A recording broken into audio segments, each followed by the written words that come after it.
So we have Asees Chadha from South Delhi here in Kolkata. She has come here to do a workshop on Bhangra, and myself, J.R.C. and w.b.yeats from Tantra Foundation. We thought that we would have an interaction with her.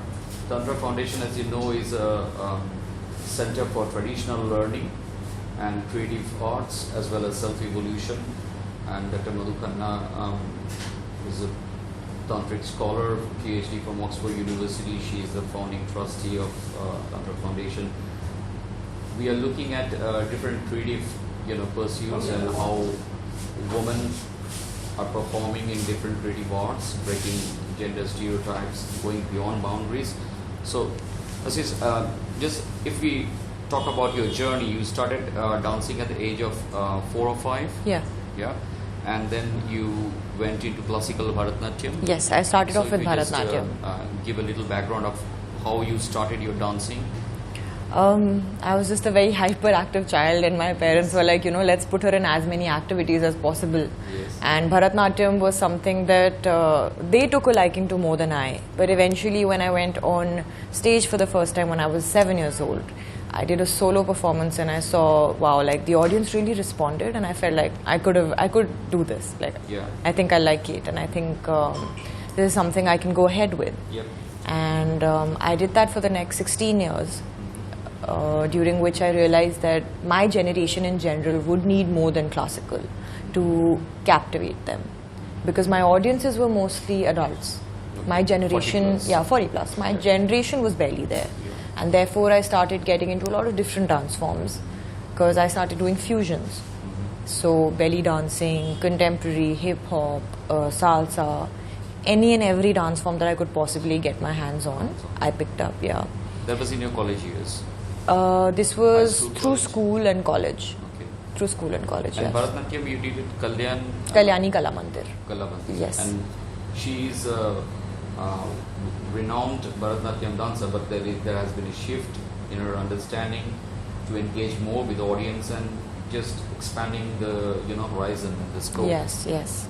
So Bhangra is something which you started picking up in Delhi, or your journey was like you went outside and I was sent to Mexico for Bharatnatyam by my school. Yes. This was the end of the 11th grade. After Mexico, I went to the US to visit my cousins, and they were members of one of the biggest teams in the world, which is called Bhangra Empire. And we casually danced together, all of us, one day. We even gave a performance together, and I just realized that I'm not that bad at it, and it kind of connected to me. I really enjoyed what I did. Yes. And I thought I'll come back to India and try and pick it up. But when I came back to India, I realized that because this dance form was originally only done by men, people were slightly hesitant to teach it to women. Okay. And even when they did, knowing that I had such a strong background in dance, I was aware of my capability, of my potential, and I felt like I wasn't being pushed hard enough. So I did as much as I could till I could, and it was a coincidence that I landed in Canada like 2 years after that for a cousin's wedding, and my team was like, there is this really good dancer there, his name is Jaskaran, why don't you go train with him? And I approached him, and the way he taught me was mind-blowing. There was no difference, like very typical to classical dance.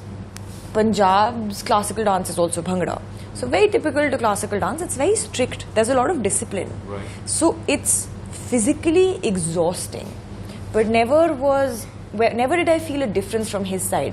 If the boys were getting beaten up, I would get beaten up. Yeah, equal.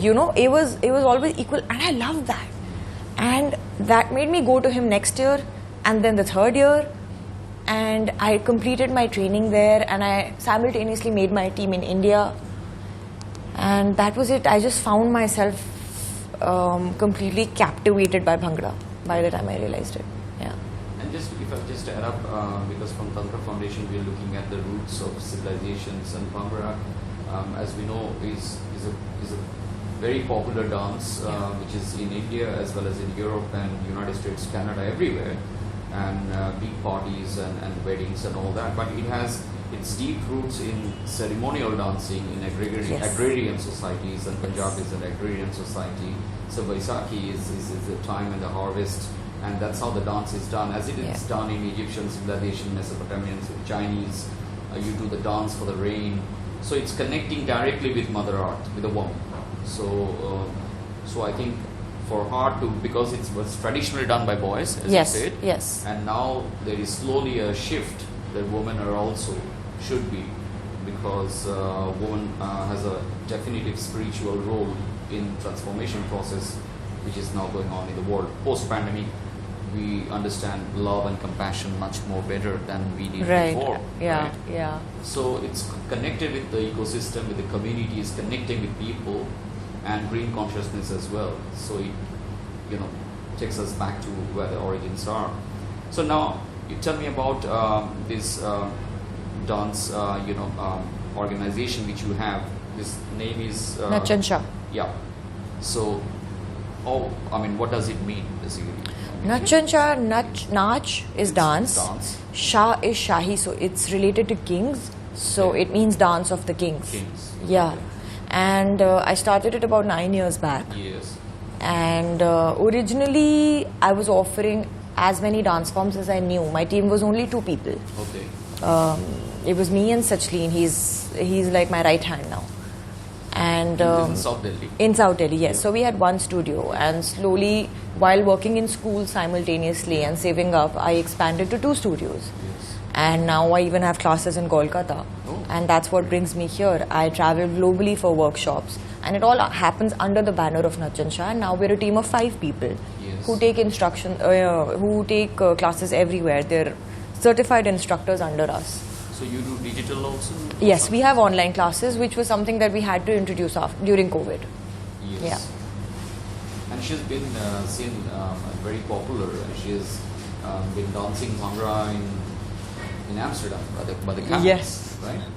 And to break the gender stereotype, I was talking with the Neil Young-sung unknown legend, and she's the one who rides the chrome and steel, the Harley Davidson. Yeah. So that's for understanding of how women are performing.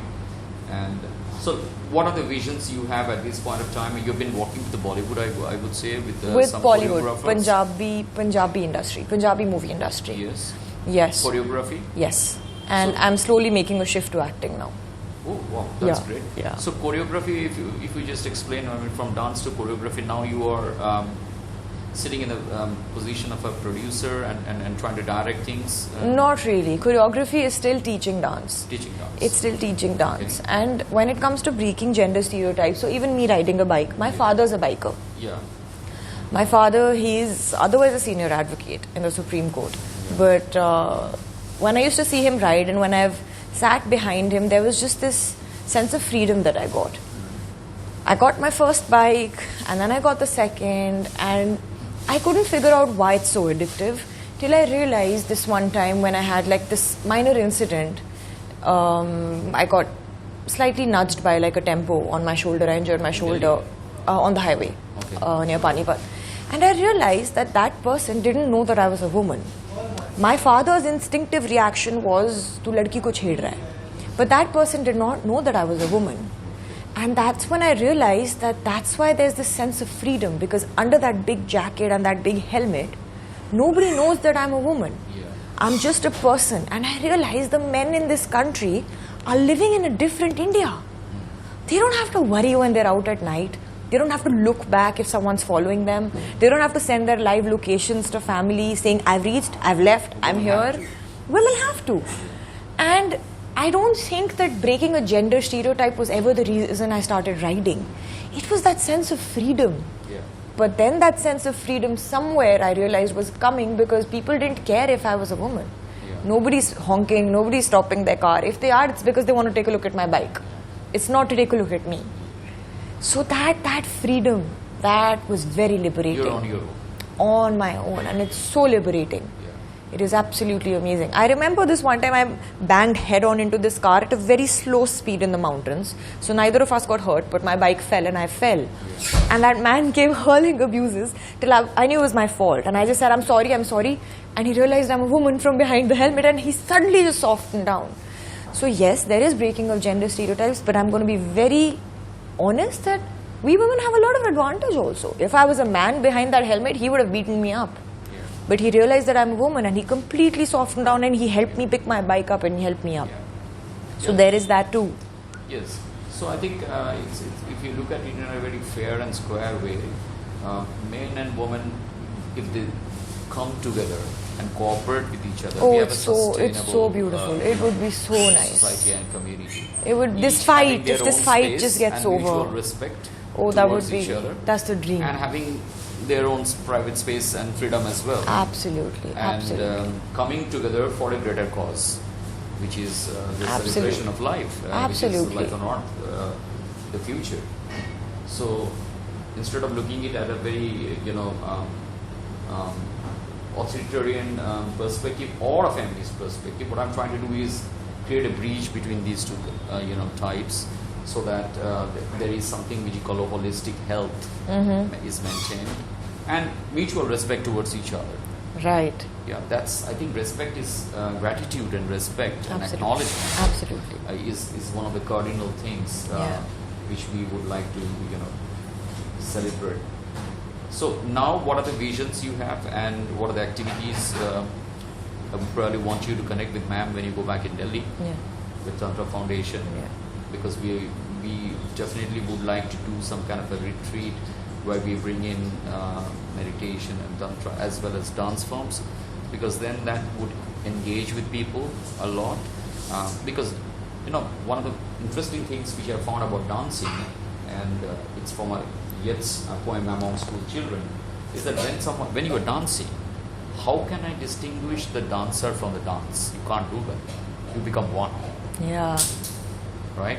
Yeah. So it's a very interesting thing. It's a deep spiritual, understanding metaphysics. Yeah. How can you know the dancer from the dance? They both become one. But when I'm painting, I know I'm painting. The painting is separate from me, right? Right?